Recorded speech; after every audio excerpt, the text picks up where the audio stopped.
Good evening everyone! Bago natin simulan, mag-subscribe na po kayo at pakihit ng notification bell. Pwede rin mag-like, comment, and share.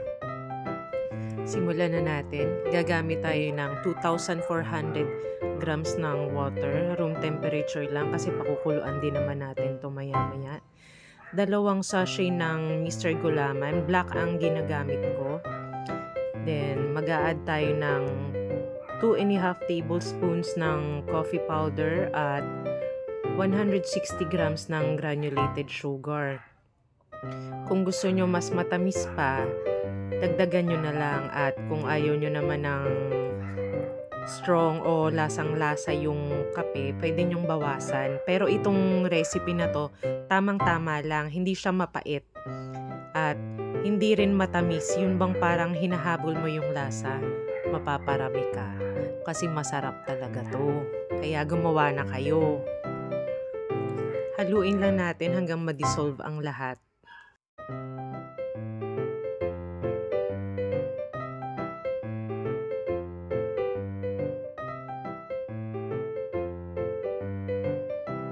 Ngayon, transfer na natin sa kaserolang pagpapakuluan natin.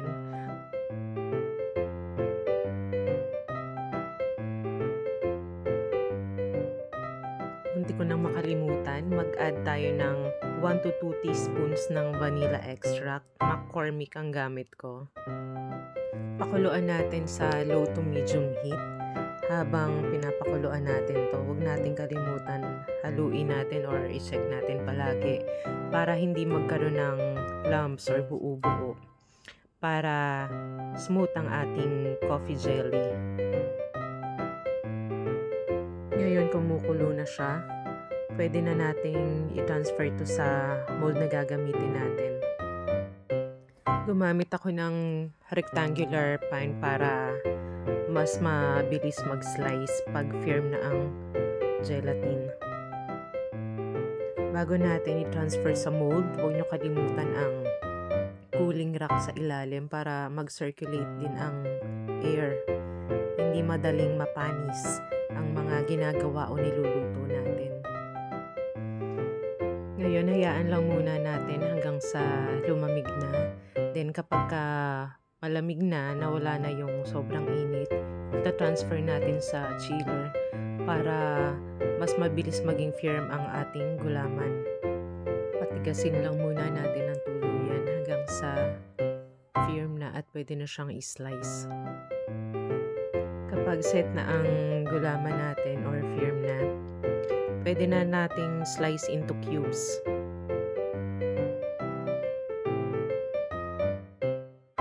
Then mag-add na tayo ng condensed milk 1 can.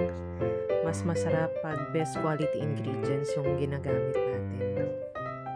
Scrape lang natin mabuti kasi madikit to, may tira-tira, para hindi sayang ang ingredients natin. Gagamit din tayo ng 2 all-purpose cream. Nestle ang gamit ko. Bale, 500 ml ang gagamitin natin na Nestle cream.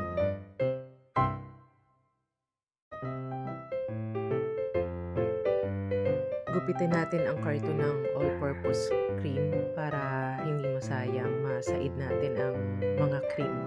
Kasi marami pang laman yan. Akala nyo lang wala pero marami pa. Ang next recipe natin, brownies. Brownies na tamang-tama lang ang tamis and chocolatey. Hindi siya sobrang tamis. Ayaw ko ng sobra-sobrang tamis na para kang kumakain ng asukal.